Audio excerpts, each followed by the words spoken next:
Hello and welcome back to my YouTube channel. Hope are all doing well. तो आज हम discuss करेंगे GS के कुछ क्वेश्चंस। अब जीएस के क्वेश्चंस डिस्कस करने से पहले मैं आपको यहाँ पर बता दूं कि जीएस के क्वेश्चंस के साथ साथ ही हम जो है तो कंप्यूटर के क्वेश्चंस भी डिस्कस किया करेंगे। जब भी जीएस की वीडियो आएगी तो उसी टाइम जो है तो कंप्यूटर के क्वेश्चंस भी हम लेकर के आया करेंगे। कंप्यूटर के क्वेश्चंस मैं थोड़े बहुत ही लेकर के आया करूँगा जिससे आपको उतना बर्डन भी महसूस ना हो। बाकी आप सभी को पता है कि इससे पहले हम पार्ट 71 यानी कि 71 वीडियोज़ ऑलरेडी डिस्कस कर चुके हैं, जिनमें हमने सिर्फ और सिर्फ जीएस के क्वेश्चंस को डिस्कस करके रखा हुआ है। तो अगर आपने वो वाली वीडियोज़ अभी तक नहीं देखी है तो इस वीडियो के डिस्क्रिप्शन में जाएं, वहाँ पर GS HPSSC HPPSC questions detail discuss करके लिंक दिया गया होगा। उस लिंक पर क्लिक करके आप उन वीडियोज़ को देख सकते हैं। बाकी आज हम पार्ट नंबर 72 को डिस्कस करेंगे और इन क्वेश्चंस को हम बिल्कुल डिटेल में डिस्कस करेंगे। बाकी अभी तक अगर आपने हमारे चैनल को सब्सक्राइब नहीं किया है तो चैनल को सब्सक्राइब कर दें, साथ में बेल आइकन को जरूर प्रेस करें, साथ में इस वीडियो को लाइक जरूर कर दें। सो क्वेश्चन नंबर हमारा 45 है, Madras high court has the jurisdiction over. तो मद्रास उच्च न्यायालय का अधिकार क्षेत्र जो है तो किस पर है? तो देखो, जब भी बात आएगी मद्रास हाई कोर्ट की, मद्रास हाई कोर्ट का ज्यूरिडिक्शन जो है तो तमिलनाडु और पुदुचेरी के ऊपर है, यानी कि तमिलनाडु और पुदुचेरी। ऑप्शन यहाँ पर बी बिल्कुल करेक्ट हो जाएगा। अब देखो, ये क्वेश्चन मोस्ट इंपॉर्टेंट है और इस क्वेश्चन से रिलेटेड बहुत से क्वेश्चन एग्जाम में पूछे जाते हैं और वहाँ पर आप कन्फ्यूज हो जाते हो। तो देखो, यहाँ से बहुत से क्वेश्चन बनते हैं जो कि मोस्ट इंपॉर्टेंट है और बहुत बार एग्जाम में बनते हैं। तो वो सारे के सारे क्वेश्चन मैं आपको एक ही वीडियो में यहाँ पर करवाऊंगा और जो भी आपके डाउट्स हैं वो भी यहाँ पर क्लियर हो जाएंगे। तो आपको बिल्कुल ध्यान से सुनना है। तो सबसे पहले तो यहाँ पर बात आई है मद्रास हाई कोर्ट की। एक और हाई कोर्ट है बॉम्बे हाई कोर्ट और एक और है कलकत्ता हाई कोर्ट। तो इन तीन हाई कोर्ट का आपको यहाँ पर पता होना चाहिए। इन तीन हाई कोर्ट के बारे में एक क्वेश्चन पूछा जाता है कि इन तीनों की स्थापना कब की गई थी। तो मद्रास हाई कोर्ट हो गया, बॉम्बे हो गया और कलकत्ता हाई कोर्ट हो गया। इन तीनों की ही स्थापना जो है तो 1862 1862 में की गई थी। ये आपको यहाँ पर बिल्कुल ध्यान में रखना है। ये क्वेश्चन बहुत बार एग्जाम में बनता है तो ये आपको ध्यान में रखना है। एक और इंपॉर्टेंट क्वेश्चन है Allahabad high court. Allahabad high court की स्थापना जो तो 1866 1866 में की गई थी।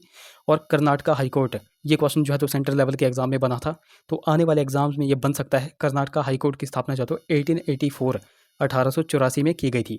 तो ये मैंने आपको 5 हाई कोर्ट बता दिए। मद्रास हो गया, बॉम्बे हो गया, कलकत्ता हो गया। इन तीनों की स्थापना 1862 में, इलाहाबाद हाई कोर्ट की स्थापना 1866 और कर्नाटका हाई कोर्ट की स्थापना जो है तो 1884 में। इन 5 हाई कोर्ट का आपको यहाँ पर पता होना चाहिए। अच्छा, यहाँ पर बात आई थी मद्रास हाई कोर्ट की।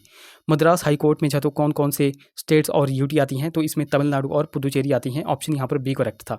अब यहीं पर आपसे पूछा जाता है बॉम्बे हाई कोर्ट का, कि बॉम्बे हाई कोर्ट में कौन कौन से क्षेत्र आते हैं, यानी कि कौन कौन से स्टेट्स और यूटी आते हैं।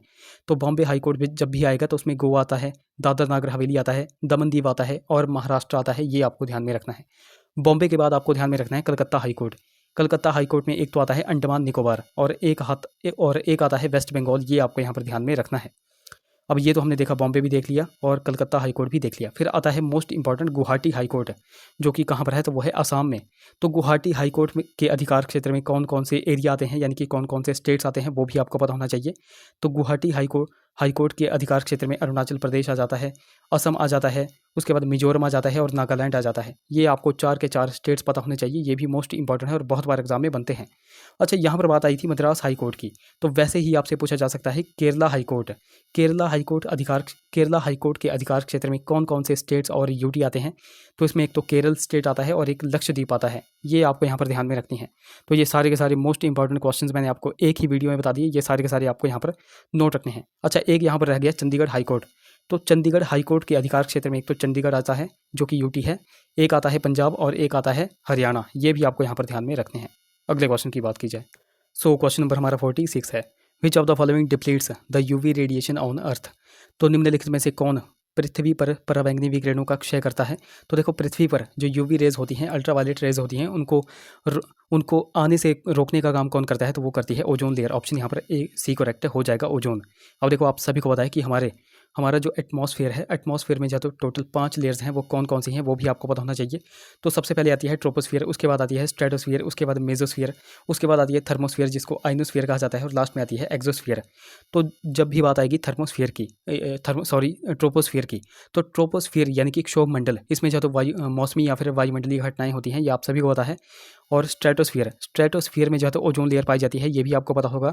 और स्ट्रेटोस्फियर में जो है तो एरोप्लेन्स वगैरह उड़ाए जाते हैं, ये भी आपको ध्यान में रखना है। और जब भी बात आएगी आइनोस्फियर की, आइनोस्फियर में जो है तो हमारे सैटेलाइट्स वगैरह भेजे जाते हैं, तो ये भी आपको ध्यान में रखनी है चीज़ें। अगले क्वेश्चन की बात की जाए, क्वेश्चन नंबर हमारा 47 है, dry wind harmattan blows in Sahara desert from. तो सहारा रेगिस्तान में शुष्क पवनें जो हरमटन बहती है, तो वह किस दिशा की तरफ बहती है, ये आपसे यहाँ पर पूछा गया है।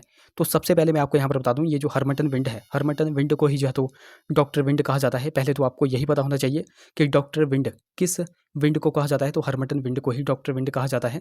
और यह किस देश में बहती है, तो यह गिनी देश में बहती है। ये भी आपको यहाँ पर ध्यान में रखना है। कौन से देश में? गिनी देश में यह बहती है। और गिनी देश कहाँ पर स्थित है, तो यह अफ्रीका कॉन्टिनेंट में स्थित है।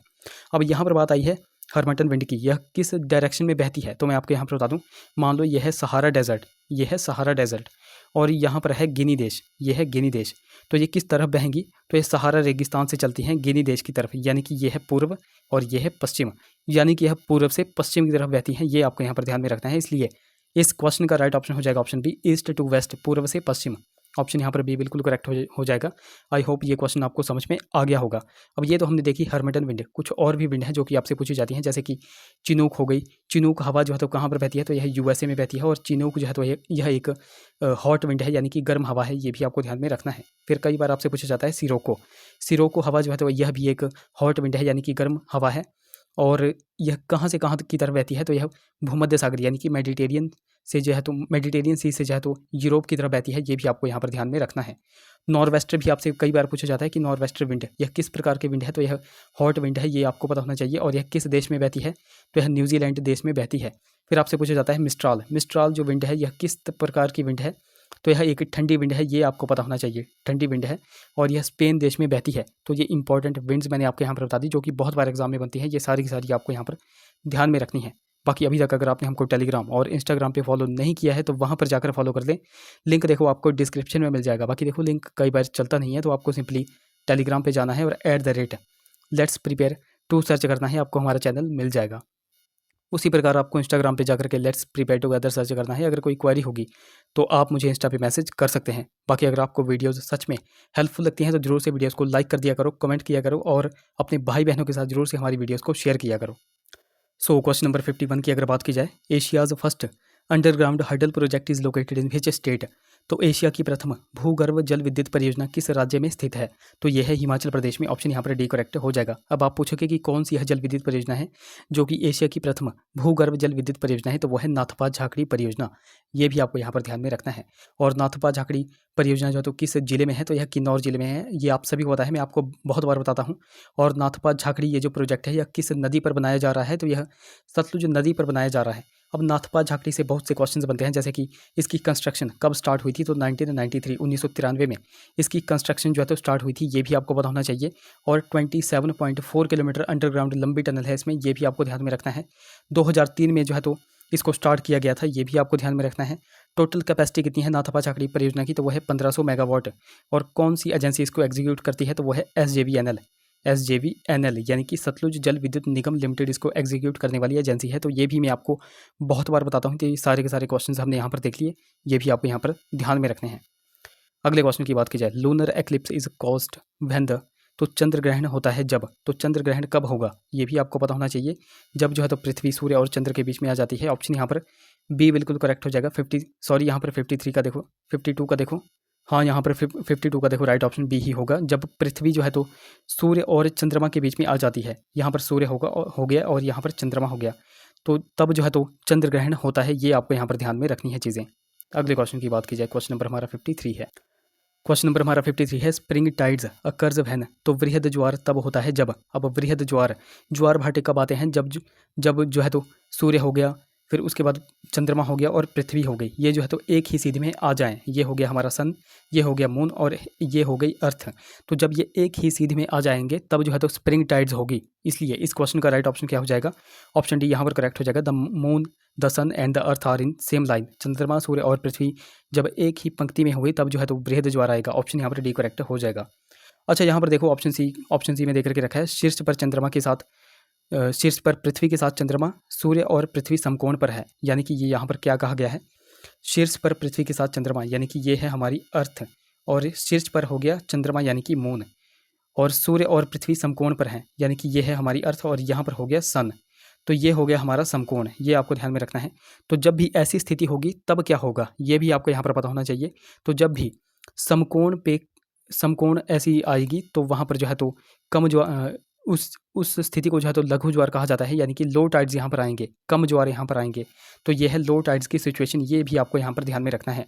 और यहाँ पर वृहद ज्वार की सिचुएशन भी आपने देखी, जब सूर्य हो गया, चंद्रमा हो गया और पृथ्वी जब एक ही सीध में आ जाएँ तब जो है तो हाई टाइड्स आएंगे, ये भी आपको ध्यान में रखना है। और जब ये समकोण पे आ जाएँ तब जो है तो लो टाइड्स आएंगे, ये आपको यहाँ पर कुछ एक चीज़ें ध्यान में रखनी है। अगले क्वेश्चन की बात की जाए, क्वेश्चन नंबर हमारा 54 है, which is the farthest from the centre of earth. तो कौन पृथ्वी के केंद्र से सबसे दूर है? तो सबसे दूर हो जाएगा इक्वेटर, ऑप्शन यहाँ पर डी बिल्कुल करेक्ट हो जाएगा। डाउट यहाँ पर मत रखिएगा, क्योंकि मैं फाइनल आंसर के अकॉर्डिंग ही आपको यहाँ पर क्वेश्चन के आंसर बता रहा हूँ। अगले क्वेश्चन की बात करें, क्वेश्चन नंबर हमारा 55 है। क्वेश्चन नंबर हमारा 55 है, all the watches of a country are set according to. तो किसी देश की सभी घड़ियाँ किसके अनुसार जो है तो सेट की जाती हैं? तो वह standard time of the country, यानी कि उस देश के मानक समय के अनुसार जो है तो सेट की जाती हैं। ऑप्शन यहाँ पर बी करेक्ट हो जाएगा। अच्छा, हमारे इंडिया में जो है तो मानक समय रेखा कितनी है? तो वह है 82.5 डिग्री पूर्वी देशांतर, ये भी आपको यहाँ पर ध्यान में रखना है, जो कि उत्तर प्रदेश के इलाहाबाद नैनी से होकर के गुजरती है, ये भी आपको ध्यान में रखना है। और ये जो हमारी मानक समय रेखा है, यह टोटल कितने राज्यों से होकर के गुजरती है? ये क्वेश्चन बहुत बार एग्जाम में बनता है। तो यह टोटल 5 राज्यों से होकर के गुजरती है, और उन 5 राज्यों के नाम भी आपको पता होना चाहिए। तो सबसे पहले यह यूपी से गुजरती है, उसके बाद मध्य प्रदेश से, उसके बाद छत्तीसगढ़, उसके बाद उड़ीसा, उसके बाद हो गया उड़ीसा, और उसके बाद आंध्र प्रदेश। तो इन 5 राज्यों से होकर के गुजरती है। ये क्वेश्चन भी एग्जाम में बनते हैं, तो ये भी आपको यहाँ पर ध्यान में रखने हैं। अच्छा, यहाँ से मैं आपसे क्वेश्चन पूछता हूँ। क्वेश्चन सबसे पहला ये है कि भारत की स्थलीय सीमा की लंबाई कितनी है, यानी कि टेरिस्ट्रियल बाउंड्री कितनी है भारत की, ये आप नीचे कमेंट्स में बताओ। दूसरा क्वेश्चन आप नीचे कमेंट्स में बताओ कि भारत की तटीय रेखा कितनी है, यानी कि कोस्टल बाउंड्री कितनी है, वो भी आप नीचे कमेंट्स में बताओ। और कोस्टल बाउंड्री आइलैंड्स के साथ कितनी है, वो भी आप नीचे कमेंट्स में बताओ। ये 3 क्वेश्चंस मैं आपसे पूछ रहा हूँ। अगर आपको नहीं भी आते हैं तभी आपने गूगल करना है, सर्च करना है, और सर्च करने के बाद आकर के इस वीडियो में नीचे कमेंट करना है। मैं आपको हर बार बोलता हूँ, कमेंट करने से आपका ही फ़ायदा है। जो चीज़ आप बार बार बोलते हो, लिखते हो, सुनते हो, वो चीज़ आप कभी भूलते नहीं हो, तो मेक श्योर कमेंट ज़रूर करें। तो अब हम कंप्यूटर के क्वेश्चन डिस्कस करेंगे। इससे पहले भी हम कंप्यूटर के क्वेश्चन डिस्कस कर चुके हैं। तो अगर आपने वो वाली वीडियोस अभी तक नहीं देखी है तो आप प्रीवियस जीएस वाली वीडियो में जा सकते हो, वहाँ पर मैंने जा तो वहाँ पर कंप्यूटर के क्वेश्चन ऑलरेडी डिस्कस किए हुए हैं। अगले क्वेश्चन की बात करें, क्वेश्चन नंबर हमारा 36 है, who among the following proposed the concept of stored program execution. तो निम्न में से किसने स्टोर्ड प्रोग्राम एग्जीक्यूशन की अवधारणा जो है तो प्रदत्त की थी? तो यह किसने की थी? तो वो की थी जॉन वॉन न्यूमैन ने। ऑप्शन यहाँ पर ए बिल्कुल करेक्ट हो जाएगा, जॉन वॉन न्यूमैन ने। ऑप्शन यहाँ पर ए बिल्कुल करेक्ट हो जाएगा। बाकी मैं आपको हर बार बोलता हूँ कि आपने इन कंप्यूटर के क्वेश्चन को 2 या फिर 3 बार पढ़ना है, और हो सके तो आपको इनको नोट करते चलना है, तभी ये क्वेश्चन आपको आने वाले एग्जाम्स में बेनिफिशियल साबित होंगे। अगले क्वेश्चन की बात की जाए, सो हमारा क्वेश्चन नंबर 37 है, विच generation of computer system replaced vacuum tubes with transistors. तो कंप्यूटर सिस्टम की किस पीढ़ी ने वैक्यूम ट्यूब्स को ट्रांजिस्टर में बदला था? तो इसके लिए पहले तो आपको पता होना चाहिए कि फर्स्ट जनरेशन कंप्यूटर की कौन सी थी, सेकंड कौन सी थी, थर्ड कौन सी थी, फोर्थ कौन सी थी, और फिफ्थ कौन सी थी। तो मैं आपको यहाँ पर बता दूँ कि फर्स्ट जनरेशन ऑफ कंप्यूटर जो है तो 1946 से चला था, और उस समय जो है तो वैक्यूम ट्यूब बेस्ड यह टेक्नोलॉजी थी, ये आप यहाँ पर कह सकते हैं। फिर जब सेकंड जनरेशन ऑफ कंप्यूटर आई तो वो आई थी 1959 में। कब आई थी? 1959 में।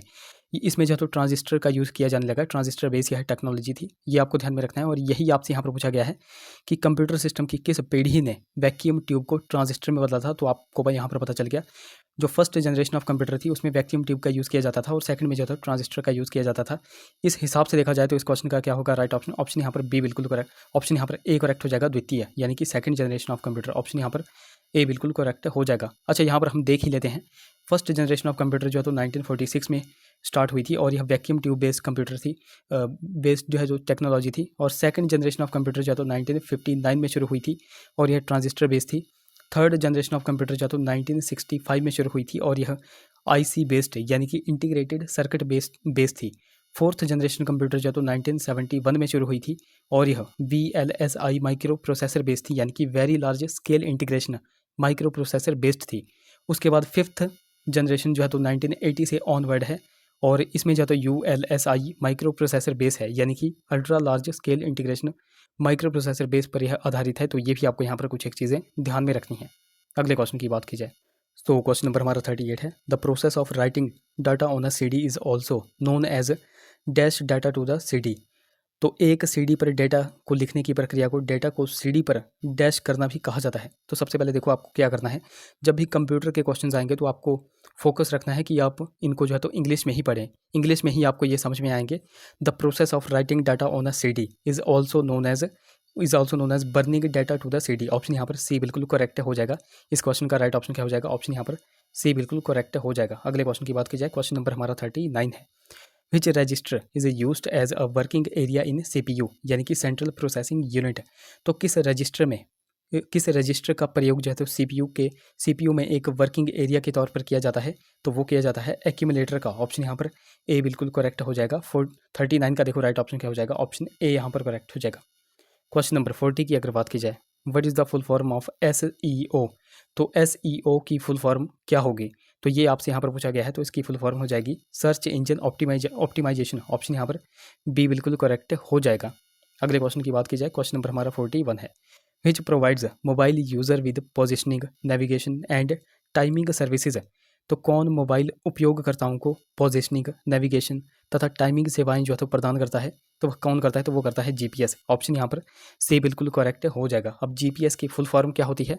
तो GPS की फुल फॉर्म होती है ग्लोबल पोजिशनिंग सिस्टम। क्या होती है? Global positioning system. अच्छा, कल ही मैंने आपको जो है तो GPRS की फुल फॉर्म बताई हुई थी, तो आज आप नीचे कमेंट्स में बताओ कि GPRS की फुल फॉर्म क्या होती है। अगले क्वेश्चन की बात की जाए, क्वेश्चन नंबर हमारा 42 है। Which of the following is a vector graphics output device है। तो निम्न में से कौन एक वेक्टर ग्राफिक आउटपुट डिवाइस है? तो कौन सी है? तो 42 का देखो राइट ऑप्शन हो जाएगा option C, plotter. Option C यहाँ पर बिल्कुल करेक्ट हो जाएगा। अगले क्वेश्चन की बात की जाए, क्वेश्चन नंबर हमारा 43 है। Which of the following software tools is most suitable to create brochures, newsletter and books. तो निम्न में से कौन सा सॉफ्टवेयर टूल ब्रोशर्स, न्यूज़लेटर्स तथा किताबें बनाने के लिए जो है तो सर्वश्रेष्ठ है? तो 43 का देखो राइट ऑप्शन हो जाएगा option D, page maker. Option D यहाँ पर बिल्कुल करेक्ट हो जाएगा। अगले क्वेश्चन की बात की जाए, क्वेश्चन नंबर हमारा 44 है। Decorative line or taper added to the beginning end or end of a letter's stem is called an. तो लेटर के स्टीम की शुरुआत तथा अंत में डाली गई डेकोरेटिव लाइन अथवा टैपर क्या कहलाती है? तो उसको क्या कहा जाता है? तो उसको सेरिफ कहा जाता है। ऑप्शन सी यहाँ पर बिल्कुल करेक्ट हो जाएगा। 44 का देखो राइट ऑप्शन, ऑप्शन सी यहाँ पर करेक्ट हो जाएगा। सो नेक्स्ट हमारा क्वेश्चन है, क्वेश्चन हमारा 45 है। The user ID of a Twitter account is also known as. तो ट्विटर अकाउंट की यूज़र ID को किस नाम से भी जाना जाता है? तो आप सभी ने सुना होगा कि उसका ट्विटर हैंडल कौन सा है। तो यूज़र ID को जो है तो हैंडल के नाम से भी जाना जाता है। ऑप्शन यहाँ पर बी बिल्कुल करेक्ट हो जाएगा। अब ट्विटर की यहाँ पे बात आई है, तो कल GS वाली वीडियो में मैंने आपको यहाँ पर बताया हुआ था कि ट्विटर की स्थापना किसने की थी। बहुत से लोगों ने जो है तो ट्विटर की स्थापना की थी, वो सारे के सारे मैंने आपको यहाँ पर बताए हुए थे। और स्थापना करी कब गई थी वो भी मैंने आपको यहाँ पर बताया हुआ था। तो आज आप नीचे कमेंट्स में बताओ कि ट्विटर की स्थापना किसने की थी और कब की थी, वो आप नीचे कमेंट्स में बताओ। तो देखो गाइस, ये थे हमारे कुछ क्वेश्चंस। आई होप वीडियो आपको इन्फॉर्मेटिव लगी होगी। अगर वीडियो अच्छी लगी है तो जरूर से इसे लाइक करें, शेयर करें, चैनल को सब्सक्राइब करें, साथ में हमें टेलीग्राम और इंस्टाग्राम पर फॉलो करना बिल्कुल ही ना भूलें। तो चलिए मिलते हैं अगली वीडियो में। Till then take care.